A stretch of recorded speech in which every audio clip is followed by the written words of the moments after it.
Current or ex-theme park employees, what are some dirty secrets that most people don't know about? Former Six Flags employee, my park is the safest in the country because we call the rides down for rain, for vomit, for lost items. They could be obstructing the track after all. So if a ride is down, it's probably not for a mechanical reason. We even pulled an emergency stop while I was being trained on one roller coaster because a military official lost his military ID and was threatening my boss if we didn't go get it for him. If people knew how small that issue was, they'd be furious we stopped the ride. Well, in terms of safety, it's probably better too often than too little, right? If something did get on the tracks and it is causing an obstruction, yeah, I would want to be off of the roller coaster. The example OP gave, okay, that's a bit excessive, but in general, I get it. Next story. Don't ever go in the ball pits. Little kids track all sorts of food and grime into the pit and regularly pee in there, since they confuse it for a pool. The balls are only cleaned once a week, and even then, they're just put in a net bag and hosed off. You just keep spraying until the water stops coming off brown. They're then air-dried and not sanitized in any way. Next story. Vomit with no visible blood is either cleaned up with a sawdust-like material to soak up the liquid and then swept into a dustbin, or hosed off with a garden hose. The coaster seat or table is usually not sanitized or anything, so you are sitting in dried vomit particles. Next story. My friend in high school used to work at Hershey Park, and one day we went together. When we ordered lunch, I was just planning on asking for a cup of water with my meal so I didn't have to pay an extra $5. My friend told me to ask the cashier for a cup of magic water instead of a cup of water. I trusted this friend, so I did what she said. When I received my cup of magic water, I took a sip, and to my surprise, it was Sprite. So I got a free cup of Sprite with my meal that day. Next story. I worked at Dollywood when I was 18. Most ride operators are minimally trained. I even accidentally pressed the harness release, panicked, and started the roller coaster. Should have seen people's faces as the train started rolling and harnesses popped open. Also, the software running the ride was Windows 95. This was in 2006 or 7 on a ride built in 2004. Edit. I'll add another secondary story about that coaster. This was the Tennessee Tornado. It had harnesses shaped like a U that went down over your head and across your chest into your lap. One day we had a rather large man, probably nearing the 450 to 500 pound area, wearing a bright orange shirt. He somehow manages to actually get into the seat in the very front of the train, and as we're checking harnesses, this man's goes down exactly one click. Everybody knows that ratcheting sound from amusement ride restraints. Dozens of clicks on the way down. This man's went one. It wasn't even across his chest. It was a few degrees short of being perfectly horizontal across his body. The only thing keeping this man from dying was one click of a ratchet. I've ridden this coaster by myself in the morning for a pre-operation check. G-force essentially holds you in the seat by itself. My 160-pound, 18-year-old body would never leave the seat during any of the loops. I don't know if gravity would have held this man in the seat had that one click failed. I just remember the three of us dock workers standing near the rear of the deck watching this flowing orange 6XL t-shirt look like a pumpkin strapped to a missile go around 3 quivering loops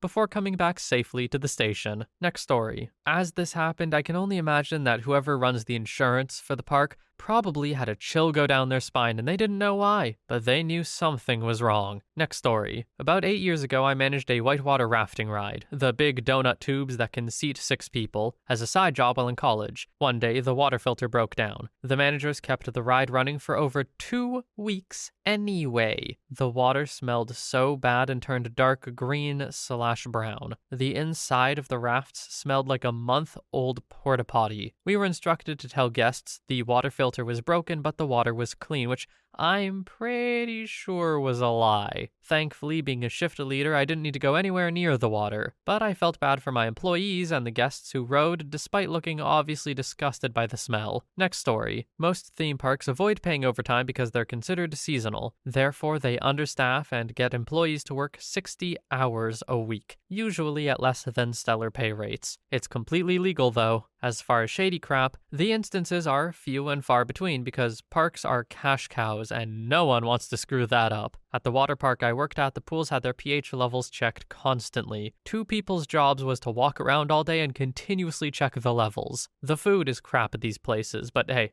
That's not a dirty little secret. Next story. Been a while since I worked at Disney. Here's what I can remember. Code words. 101, ride down. 102, ride back up. Official. Code words, unofficial. 105, attractive guest. 737, fat guest. 747, fat guest on an ECV. We spread Vobin on vomit. As others have described, it's a sawdust-like material with an incredibly distinctive smell. We do indeed hate you. That one clever thing you do to try to get a rise out of us, yeah, we've seen it a million times before. Being nice is a great way to get us to treat you well. Nice people get to ride again if I'm feeling generous. People who try to insist to ride again stop the ride for everyone else. We have, or had, a little book which had the ability to rectify situations. You dropped your soda, we can get you another. Weren't supposed to, but we did give them out for magical moments. Could give you a fast pass for any ride in the park, free food, etc. At the end of the night, we walk the track and locate lost items. Some of the unsavory employees, cast members, would find items and take them. One dude I knew sold crap on eBay all the time. Yes, we can get you into the park for free. No, we're not going to. Some people sell their passes, can be termed for it. Didn't stop them. Working in hotels, we give back ridiculous amounts of money for stupid inconveniences. In addition, if someone is really nice or celebrating something, we can deliver free stuff to the room. Once spent $300 on someone because they were incredibly kind and celebrating a milestone anniversary. If you complain enough, Disney will cater to you. My ex's mom never made reservations for anything. She'd just go and insist she had a reservation. She would argue shamelessly for 15 to 20 minutes and eventually we'd be seated. It was always awkward. I didn't work at Disney during that time. Did it for Cinderella's Royal Table, the Steakhouse in Canada, Epcot, Crystal Palace, literally any restaurant. We know when you're full of crap. We've heard everything. At the end of the day, it's a job. And most, aside from college program kids who actually think the experience is going to mean something in their lives, of us, don't give a crap about you, or how much you've saved for years, etc. It's a minimum wage job and we do not get paid enough to deal with your crap. Next story. Former ride op who worked multiple major level parks. How often the ride crew members are hungover or possibly still drunk. You work with the same people day in and day out. You become family, especially at the age when you don't have much responsibility other than gas in the car. All you're doing is partying. Park closes at 10. By 11, you're shotgunning beers in your manager's backyard while the new kid is doing backflips off the roof of the house into the pool. That goes till about 4 or 5 a.m. and you all have to be at work at 9:30. Good times. Also, the inter-park relationships. MTV should do a reality show working at an amusement park. The amount of drama. Next story. Worked at Cedar Point for summer on disaster transport. May she rest in peace. Despite being an indoor ride, it would have to go down anytime there was any significant amount of rain because the roof leaked. Supposedly because the fireworks they set off from the beach would burn holes in it, but I don't know how true that actually is. This is especially significant for DT because it didn't run on a track like most coasters. It ran freely in a bobsled-like trough. So the ride itself would actually be affected by the weight distribution in a given train. It would also fishtail around corners really badly if the troughs were wet. So every time it rained, we'd send one of us to ride every couple of cycles to feel whether or not it was fishtailing yet. There was no other way to know without shutting the whole ride down to walk the troughs. If we could tell it was fishtailing, the ride would go down for mechanical reasons. We'd wait until the rain let up, then start running empty trains through to assist with drying everything up, with one of us going through occasionally until we could tell that the fishtailing had stopped. The real secret is that the ride was 100 times more fun when it was fishtailing because it was less predictable. Another case of the ride being a little bit unsafe making it more fun, there was a brief period of time where if someone with an employee badge asked for an air hawk from the ride operators on the Skyhawk, they would intentionally not push the harness all the way down. Definitely not enough that you're going to fall out, but enough to get some absolutely sick airtime while the ride's going. To this day, I still try to position myself in the seat in a way that the harness will be a couple of clicks short of where it's supposed to be, because it's so freaking fun. Narrator's commentary. Do I know either of these rides? No. I gotta be honest, have I been to an amusement park and been on a ride? Also, no. But for some reason, OP's descriptions of the unsafe version of the rides made me want to try them. What's wrong with me? Next story. Disney has an underground tunnel system for workers in different areas of the park to move around, so you don't see people dressed up from any other area out of their place. Also, there's a color Disney uses in their parks that is the least detectable shade of green, so trash cans and stuff are basically hidden in plain sight. Next story. I used to be in management for a small family-owned park in Utah. They hire lots of 15 and 14-year-old kids because they own a few cattle. Not exactly sure how this works, but I think technically they're considered farm hands, which allows them to work at a younger age than the usual 16. Since this place is one of the only employers in Utah to do this, they hire tons of the youngins. Next story. I worked at Disney World and at Universal. I wish I had dirt to share, but both companies were on the up and up and treated guests with care and provided workers safe environments in which to do their jobs. What I can share, for those interested though, managers get paid very little but stay on for the love of the job, and people in charge of rides instantly hate anyone who stands up when they're clearly not supposed to. You ruin our days by doing so, idiots. Next story. Former park ops at a Florida theme park here. My job was to do custodial work in the bathroom and pathways, sweep, take out the trash, hose, etc. And occasionally I was assigned theater duty. That $15 meal you just paid for in the restaurant? Yeah. The employees can get all of that for $2 or hey, $3, depending on the items. Theme park food is definitely way overpriced for the guests. If you complain enough, you will get what you want. When the theater hits capacity, I can't let anyone in. You could give me a sob story about how you traveled all the way from Antarctica for all I care. The second you mention wanting to talk to a supervisor, I have to get them. 9 out of 10 times, my supervisor will let you through the show, no problem, just to keep you happy. I, on the other hand, will be slightly annoyed, but that's how it works at theme parks. And there are plainclothes security officers walking around the whole entire park. You probably don't even notice them. Please think twice before doing anything stupid, like banging on the sky ride. Next story. Quite a bit, even ignoring the markups. Even if they gave you a prize every time you played a dumb game, the park still wins. Let's see. Many of the people who you really would hope are mature adults and aren't drunk or high, well, they're 16-year-old stoners. They also live a very exciting life that makes annoying sitcoms seem reasonable. Guess who Jenny from This Roller Coaster was banging behind the fry stand? I assure you, I don't care, but hey, you will tell me anyway. Many people are massively overworked. I don't mean like, oh, he did a few hours of overtime and hit 45 hours. I mean 60 to 80 plus hours a week for months straight. Next story. We don't get paid overtime. We can work anywhere from 12 to 16 hours a day, and there's a special exception in the US Labor Code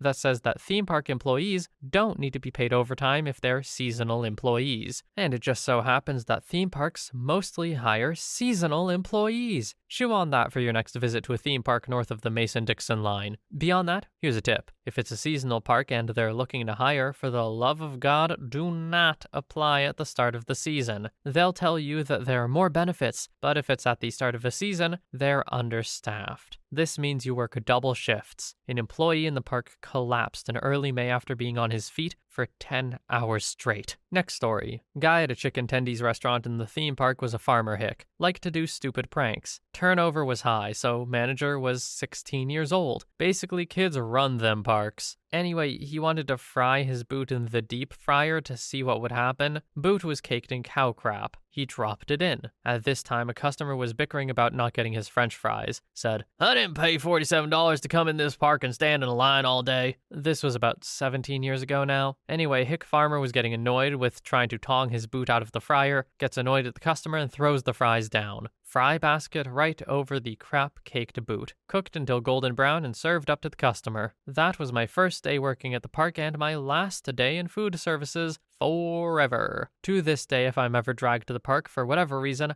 I always avoid that chicken restaurant. Not to encourage you to be a snitch or anything, OP, but that sounds like a major health code violation. Like the kind that shuts places down. You didn't tell anyone about this? You probably should have. Next story. I worked for an amusement park in Ohio for 2 summers, and the worst things I've seen are for the food departments. I personally watched a box of frozen fries for one of the food stands fall off a pallet, get semi-crushed by the forklift tire, and then thrown back into the pallet to be served. survived. They also had their entire food warehouse get closed down for a better part of the summer because of a bird infestation. The company salvaged what they could and threw it into refrigerated trailers to be served from. The summers I worked there were great, exhausting, and probably borderline illegal for the open-close shifts. They had people working going from 7 to 8 a.m. to maybe 12 a.m. or later. I wouldn't give up the friends I made there, but it definitely could have been better. Next story. I was a lifeguard at a seasonal water park many years ago. It was my first job and one of the most amazing ones I've ever had to this day. First, the good. Most large water parks have extremely well-trained lifeguards, even if they're all teenagers. They're usually working between 20 and 60 hours a week, and some of those hours are additional first aid and skills training. We had drop tests done on us randomly throughout the season too. A baby doll was dropped in the water. We called him Timmy if I remember right, and we had 20 seconds to spot him, blow the whistle, and begin performing rescue techniques, just to prove we were always actively watching for anything unusual or people who may need help. Now, the weird. If a water attraction is randomly closed down and the guards are blocking it for a short time, it's probably because someone pooped in the pool and the head guards are making sure it all gets cleaned out. Very stupid and frustrating, but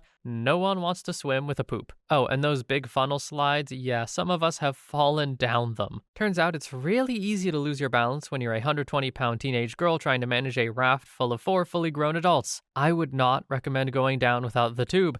It's terrifying. Not that I know from experience, of course. And finally, the bad. While the guards and on-site first aid are very well trained, we aren't a replacement for a doctor. Many amusement parks are in more rural areas since they need so much space to build and expand. If you are seriously injured and it's life-threatening, it can take a long time before you're transported to a proper ER or hospital. I say this because we were trained to get someone who is drowning safely out of the water and treat minor injuries, but we can't put you back together if you, say, fall 40 feet off the slides. We had something like this happen in the first summer I worked. Someone was messing around on the speed slide platform, slipped past the guardrail, and fell. I'm not sure they could have been helped even if they had immediate medical care, but I know it was already too late by the time the ambulance got there. The staff that responded to this were forced to take a few days off, and someone didn't return to first aid afterwards. Like I said in the beginning, we were well trained and dedicated, but we were still kids. Actually having to deal with an emergency like that is too much to ask at that age. So please, even if a rule seems stupid, follow what the guards say, take breaks when you have to, and don't push yourself when you're playing in a water park. It really is for your safety. Next story. Worked at a haunted house in one of the Cedar Fair amusement parks. Actors get beat up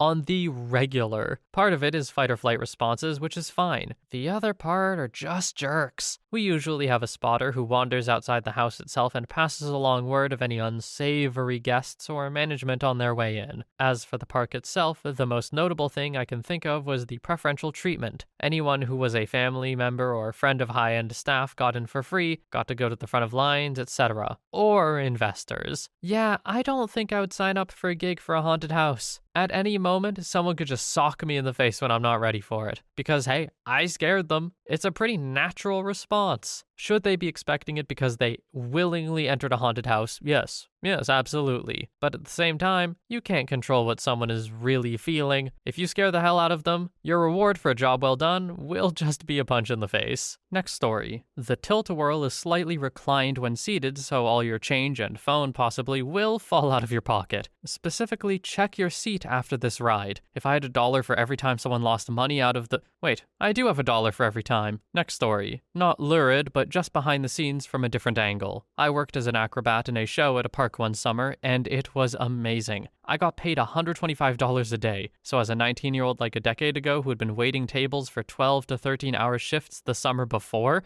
it felt like I was an actual rock star or something. I had money for my monthly rent in less than a week each month, and money to spare that I could blow on clubbing and stuff. I had 3 half-hour shows a day with 2 3-hour breaks between shows. During the breaks I could go ride rides because as a contracted employee through the production company, I wasn't technically a direct employee of the park. It was a medium-sized park that I'd thought large as like a high schooler, but I got tired of the rides in like 3 to 4 days. Then I wandered to the water park and found the lazy river and realized I could just just ride the lazy river all day and tan and get paid for it. Later, even that got boring to do all day, so I would spend my time between shows getting better at my acro that I was performing in the show. But I didn't want to get hurt pushing too hard on the job since there was no workers' comp, so I ended up learning how to play guitar and sing at the top of the scaffolding on the set, like 25 feet up with a cool breeze and audio privacy just from the amount of park noise around me. I'd do it again if I had the chance, but I'm not good enough anymore, and I have to be a grown-up. It was probably the best 4 months of my life in some ways.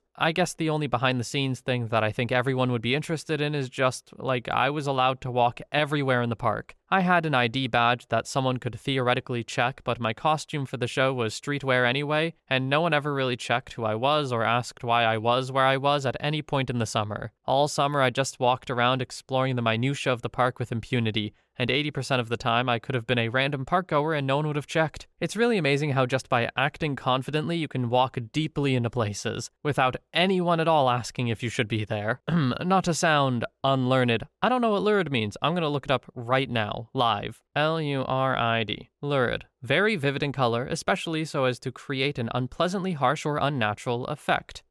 Anyway, that word just stuck out to me because it was right off the bat. And then after that, there was like no words that I would consider as complex in terms of vocabulary, if that makes sense. And then we got to the end and OP said minutia and impunity within 5 words of each other, so they made up for lost time. Anyway, unrelated, so next story. Frontier City in Oklahoma City. Dear Lord, where do I begin? I'm just gonna do a blow by blow. Everything in our retail side is marked up at minimum 600%. We get the cheapest, flimsiest crap that is worth absolutely nothing and sell it. All the games are rigged and the prizes are worth nothing. Mornings is when it's best to play. The carts with flashing light-up toys have a lifespan of 6 hours max and are insanely flimsy. We usually have a hard time finding ones that actually work to put on the cart. Employees aren't allowed to eat the food or sit down while working, no matter where they are, and are given 1 half-hour break per 8 hours. The food we are allowed to eat is outrageously overpriced food you'd find at a gas station. One meal there is more than we make in an hour and a half. There is nowhere to store a packed lunch. We stop rides and pretend they're broken so we can take a break while maintenance walks down to check out our ride. We've had multiple people nearly die at the park. We're told what to write on the police report, and if we speak to them directly or the press, we are fired and banned for life. Next story. I very briefly worked at a theme park in southern Indiana. I was training to be a ride operator in the little kids section. Canoe Pond was my area. It was actually a really good park, and there weren't a ton of things I saw in my short time there that would be considered a dirty secret. The biggest scandal was that the performers of stage shows, who would have to perform no matter what, would ad-lib dirty lines if no one was there, even though you could kind of hear them from outside the performing area. There were also lots of concerns about the Thanksgiving meals being really old because no one was buying them. Next story. Several people have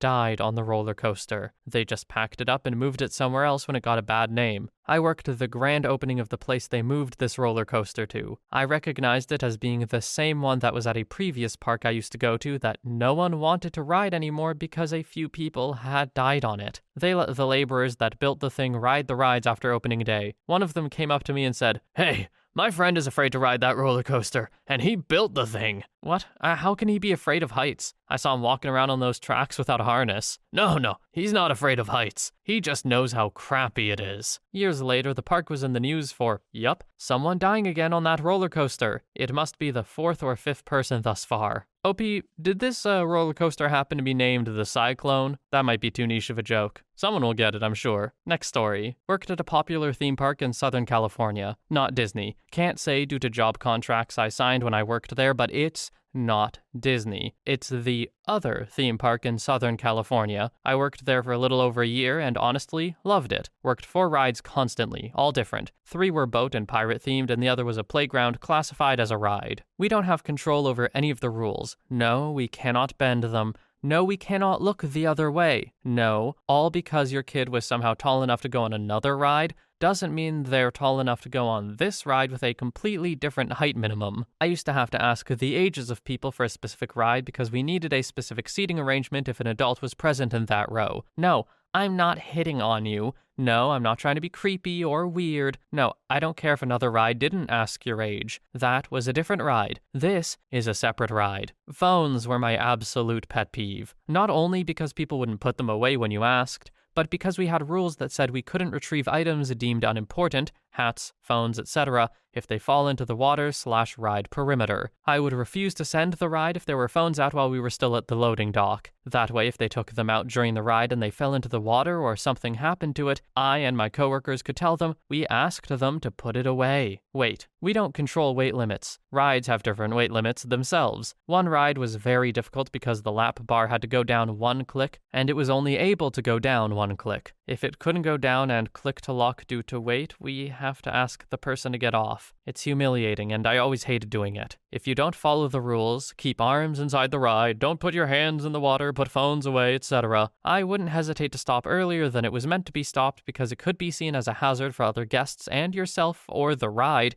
if you didn't listen when I told you to after a handful of times. California rules and regulations for rides change all the time. We do not have control over any of it. If someone gets mad, we would tell them that rules develop and change for the safety of our guests. Protein spills means vomit, by the way. And more often than not, when a ride faults, it isn't completely our fault. Sometimes it'll fault due to us pressing the wrong thing at the wrong time, but sometimes the ride just faults. And usually it's nothing serious. But no, if you're waiting in line, you will not get a free ride pass. If you're on the ride, you will get a free ride pass because the ride faulted while you were on it. They took safety very seriously, as theme parks should. I did something completely stupid and irresponsible, didn't get fired for it but got written up, and wasn't able to become a trainer due to my actions. A few weeks after the incident, I had quit at this point. The handbook for the specific ride had a detailed section of what not to do, all because I had done it. All because the people operating the rides are young doesn't mean they don't know what they're doing. We are trained and tested a certain amount of hours and have to pass 2 tests before operating the ride without someone watching and training us. And we are audited every day on safety and guest services. The best advice I got was from the guy who trained me my first day. He said, if someone asks you where something is and you don't know where it is, just point in a random direction, say it with confidence, and stick to it. The theme park is basically a giant circle. They'll get there eventually. And that's what I did for weeks until I got the hang of where places, rides, stores, and food kiosks were. OP just gave us the whole theme park behind-the-scenes Bible. Do we even need to read more?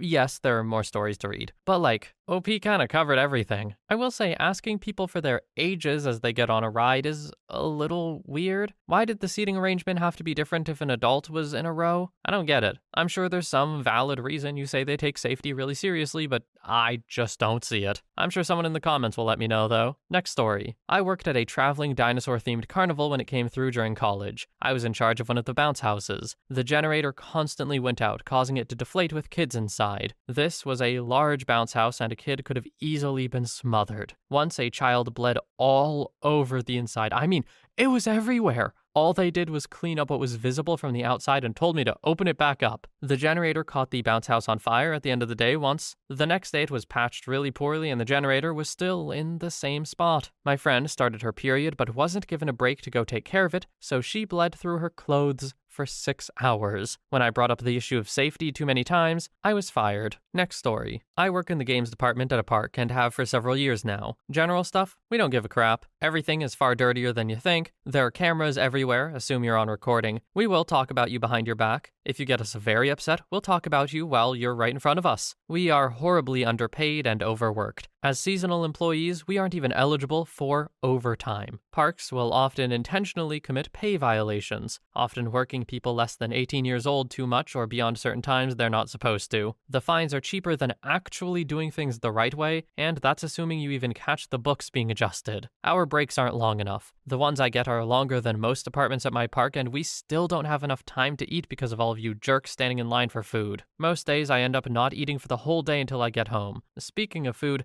the food is cheap as crap for the park to buy. Yes, we get rather solid discounts on stuff in the park. We wear name tags for a reason, and it sure as hell ain't because we want to. I keep track of how many people use my name in a season, up to 16 this year, and that's above average. And pretty much any guest that actually takes the time to use it automatically gets my best. Barring that, at least be respectful. Sir gets a hell of a lot more than buddy. Regardless of what you go to, there's a sign telling you information. If you read it, you will look like a genius to most of us. Nobody ever reads the signs. There are times where we will sleep on the job. On occasion, these are not insignificant amounts of time either. We don't ever want to hear you complain about being tired after a long day at the park. We were here before you got there, and we're going to get up and do the same exact thing tomorrow. I've bickered guests out while off the clock and not wearing my name tag for doing this. And more specific to the games.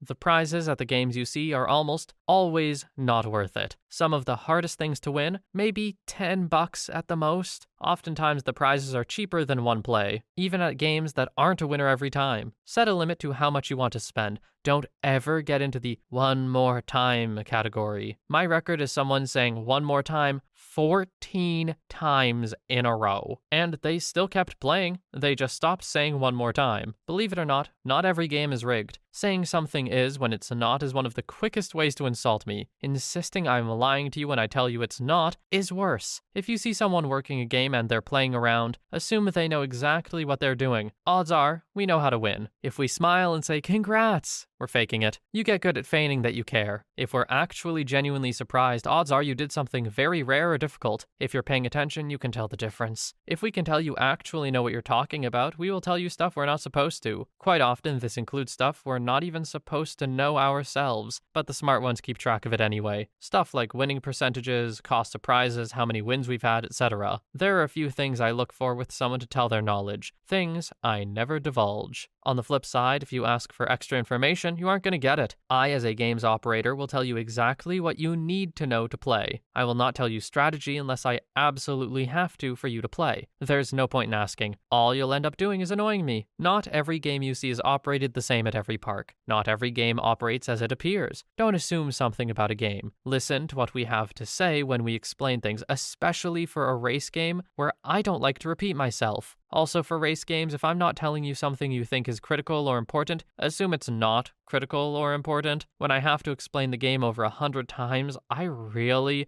don't feel like saying the guns fire automatically every damn time I start a race. Some hammer games are rigged. They won't win unless we press the right button to tell the game, this game can win. Some hammer games are not rigged. Every electrical hammer game can be adjusted. How often and how the adjustments are made is dependent on the park. Almost every hammer game has at least 2 settings, sometimes 3. The usual 2 are men and women/children, but sometimes children are split off as well. Claw machines almost always have a payout rate. Assuming claws with a payout rate, the claw can in fact pick up the prize, weak as it seems, even when it's not slated to win. There's always a ton of jolting going on once the claw rises up. At least twice will it make sudden abrupt movements or stops. This is designed to cause the prize to basically fall out of the claw. Furthermore, if we ever award a free game to you, basically assume you have no shot at winning on it. Free games are intentionally designed to not be winners. That said, even when the game is not set to win, you can still win with some creativity and a bit of luck. You'll still get your prize regardless. In general, we usually have a lot of leeway with how we operate our games. Technically, it's considered theft to award a free game or a free prize. This rule basically never gets enforced. We're allowed to use our judgment with things. I've given out free prizes before and free games many a time. That said, if you ask for a free game or a free prize, the answer is always going to be no. Unless there's an actual issue such as a breakdown or such, in which case I'll likely offer you either a refund or another play. We handle currency day in and day out for our jobs. We're specifically told to always check 20s and 10s to be sure they're real. If I stop smiling when I go to check a bill you know is fake, your best course of action is to just leave with the change and not play. But we'll get your face from the cameras, track you down, and probably have you arrested anyway. I know of at least 6 things to look out for on bills, and I've caught a few counterfeits, usually 20s. 5s aren't checked that well, and 1s are basically not checked at all. I've had people kicked out of the park before. I've had people get in trouble with security many times. If I'm telling you something as park policy, listen. I'm not afraid to escalate to authority if I need to. The 3 biggest things I see are people smoking. Almost every park, including ours, has designated areas for this. Missing or exposing attire, oftentimes males not wearing a shirt, and people in off-limits areas. I will tell you, and if you don't listen to me, security will tell you, and they will not be as nice as I was when they do. Holy, another absolutely monstrous one. This time we are ending on it though. This person seemed a whole lot more